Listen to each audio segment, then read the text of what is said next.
La ville de Saint-Étienne a accueilli les 1er, 2 et 3 décembre 2009 le 21e Forum Capcom de la communication publique et territoriale. Cet événement incontournable rassemble chaque année tous les acteurs de la communication publique et territoriale pour échanger et partager sur l'ensemble des problématiques de communication. Ce fut également l'occasion pour les communicants de découvrir ou de redécouvrir la ville de Saint-Étienne et de nous faire partager leurs impressions. Capcom à Saint-Étienne. Mais je vous avoue, et puis je vous dirais que plusieurs de nos collègues français, parce qu'on peut bien les appeler nos collègues français, ont eu quand même la surprise de découvrir Saint-Étienne. Je ne connaissais pas du tout la ville et j'ai découvert un centre-ville notamment qui a l'air plutôt sympathique avec des petites rues et qui ont l'air, je trouve, d'une meilleure image que celle qu'on pourrait avoir de la ville habituellement. J'ai découvert la ville hier et je trouve que c'est une très belle ville avec les places, on en a parlé d'ailleurs hier soir, c'est des places magnifiques, de superbes façades et un hôtel de ville fantastique.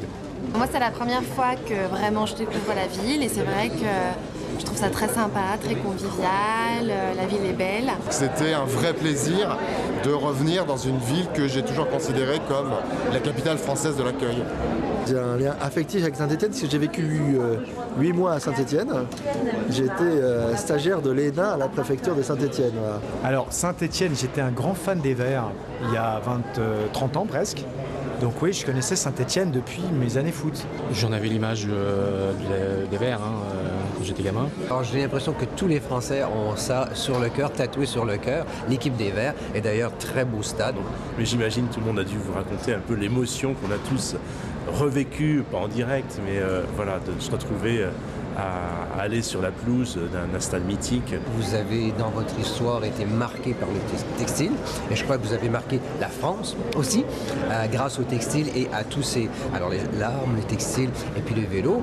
J'ai trouvé aussi des similitudes avec des villes comme Glasgow sur la problématique du design et ce genre de choses, donc des approches intéressantes. Saint-Étienne, je ne connaissais pas trop, je suis venu une fois ou deux et j'ai été surpris notamment de découvrir cette cité du design. J'ai trouvé que c'était une ville qui était en train de changer, de bouger avec de la qualité, notamment la cité du design. Ça m'a beaucoup plu. Parce que j'ai découvert une ville qui est une très très belle requalification urbaine, des espaces, des monuments. Je sais qu'il y a des projets qui s'enclenchent au niveau urbanistique. Justement autour de la cité du design, là, il y a tout un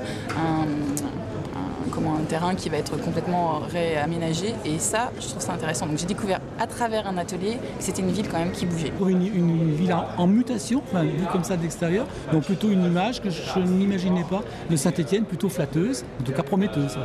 Voilà, une ville qui mérite qu'on la découvre, qu'on s'y arrête. C'est très très beau quoi. Franchement, je suis ravie, je repasserai. On est dans une grande ville, bien heureux de l'être. Et puis je terminerai en disant, si jamais vous passez par le Québec, vous serez les bienvenus.